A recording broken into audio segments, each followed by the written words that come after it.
কোরআন এবং হাদিস এর কোথাও আপনি পাবেন না যে আল্লাহ এবং রাসূল এমন কোনো অপরাধীর সাথে যুদ্ধ ঘোষণা করছে। এটাকে নির্মূল করতে হবে। প্রত্যেকটা মানুষকে হতে হবে সুস্থ। Hello viewers, welcome back.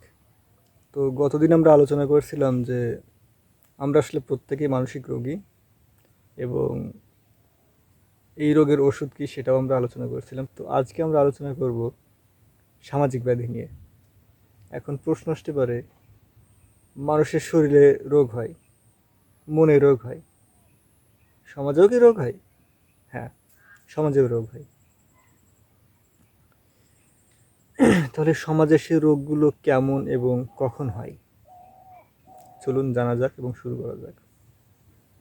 ঘটনা হচ্ছে, দেখুন, মানুষের অন্তরে যখন রোগ হয় তখন কিন্তু মানুষ অসুস্থ হয়ে যায়, মানসিক অসুস্থ। তো যখন একটা সমাজে এই অসুস্থ লোকের সংখ্যা বেশি হয়ে যায় তখন কিন্তু ওই সমাজে কিছু ছোঁয়াচে রোগ দেখা দেয়। সেগুলো কেমন? সেগুলো আমরা প্রত্যেকেই চিনি। যেমন ধরুন, নেশা, অবাধ যৌনাচার, তারপর ধরুন জুয়া, এরকম অনেক অপরাধ আছে, অনেক ব্যাধি আছে। এর ভেতরে সবথেকে বড় ব্যাধি হচ্ছে সুদ। সুদকে কেন ব্যাধি বললাম আস্তে আস্তে বুঝতে পারবেন। চলুন দেখুন, একটা বিষয় লক্ষ্য করবেন, যখন একটা সমাজের নেতৃস্থানীয় লোকজনের ত্রুটি দেখা দেয় তখন ওই সমাজের নেশাখোরের সংখ্যা বেড়ে যায়।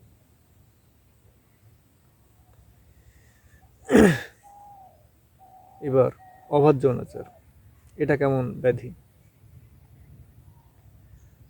কোনো সমাজে অবাধ যৌনাচার হচ্ছে, তার মানে বুঝতে হবে ওই সমাজের মানুষের ভেতরে মান সম্মানের ত্রুটি আছে, আত্মমর্যাদা মান সম্মানের ব্যাপক ত্রুটি আছে, যার কারণে এই ধরনের ব্যাধি ওই সমাজে আছে। জুয়া, যদি কোনো সমাজে জুয়ার মতো ব্যাধি থেকে থাকে তাহলে বুঝতে হবে ওই সমাজের মানুষের কর্মসংস্থান বা অর্থনৈতিক অবস্থা খুব একটা ভালো নেই, আর্থিক সামঞ্জস্যতা ওই সমাজের মানুষের ভেতরে নেই। এবার আসুন সুদ। সুদ হচ্ছে এমন একটা ব্যাধি, এটা নিয়ে যদি আপনি রিসার্চ করেন তাহলে বুঝতে পারবেন, যখন একটা সমাজে নেশা, জুয়া, অবাধ যৌনাচার এই ধরনের 21টা ব্যাধি ব্যাপক বিস্তৃতি লাভ করে তখন সুদের মতো একটা ভয়াবহ ব্যাধি ওই সমাজে আগ্রাসন ঘটায়। যার কারণে আপনি লক্ষ্য করবেন, কোরআন এবং হাদিস এর কোথাও আপনি পাবেন না যে আল্লাহ এবং রাসূল এমন কোনো অপরাধীর সাথে যুদ্ধ ঘোষণা করছে। কোথাও পাবেন না, এমন কোনো অপরাধও কোথাও পাবেন না। কিন্তু সুদ হচ্ছে এমন একটা অপরাধ যে অপরাধীর বিরুদ্ধে আল্লাহ এবং তার রাসূল যুদ্ধ ঘোষণা করছেন। এখন আমাদের প্রশ্ন আসতে পারে, তাহলে এই সুদ থেকে আমরা বাঁচবো কীভাবে, বা এই সুদ পৃথিবী থেকে নির্মূল করার কোনো অপশন আছে কিনা? এখন ডাক্তার মোহাম্মদ জাকির নায়েক একজন এই প্রশ্ন করেছিল যে পৃথিবী থেকে সুদ কোনোভাবে নির্মূল করা সম্ভব কিনা। তো ডাক্তার মোহাম্মদ জাকির নায়েক বলেছিলেন যে আসলে সুদের বিস্তৃতি বর্তমান সময়ে এত বেশি যে এটা একেবারে সম্পূর্ণ নির্মূল করা সম্ভব নয়। কিন্তু কোরআন বলতেছে যে কোরআন হচ্ছে সকল সমস্যার সমাধান। তাহলে সুদ যদি একটা সমস্যা হয়, এই সমস্যার কি সমাধান কোরআনে নেই? কি মনে হয়?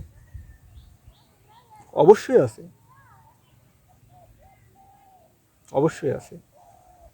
সুদের মতো বড় ব্যাধি যদি নির্মূল করতে চান তাহলে প্রত্যেকটা মানুষের ভেতরে যে অসুস্থতা, এটাকে নির্মূল করতে হবে। প্রত্যেকটা মানুষকে হতে হবে সুস্থ। তাহলে এই সমাজের যে ব্যাধিগুলো সম্পর্কে আমরা অবগত হলাম, এই ব্যাধিগুলো নির্মূল করার আসলে কোনো উপায় আছে কিনা? যেহেতু বিগত ভিডিওতে আমরা আলোচনা করেছিলাম যে মানসিক যে ব্যাধিগুলো, এগুলোরও ওষুধ আছে এবং এগুলোর ওষুধ হচ্ছে কোরআন। তো সামাজিক যে ব্যাধিগুলো, এগুলোর ওষুধ আসলে কি? হ্যাঁ, এগুলোর আসলে ওষুধের প্রয়োজন নেই, যেহেতু এটা সমাজের মানুষ থেকে ছড়ায়। তাই যদি সমাজের মানুষগুলো সুস্থ হয়, তাহলে সমাজের এই ব্যাধিটাও নিজে নিজেই নির্মূল হয়ে যাবে। আশা করি বুঝতে পেরেছেন। তো চেষ্টা করবেন নিজের ভেতরে যত অসুস্থতা আছে এগুলো নিজে নিজে নির্মূল করার। তো আজকে এই পর্যন্ত। ভালো থাকবেন, সুস্থ থাকবেন। ধন্যবাদ।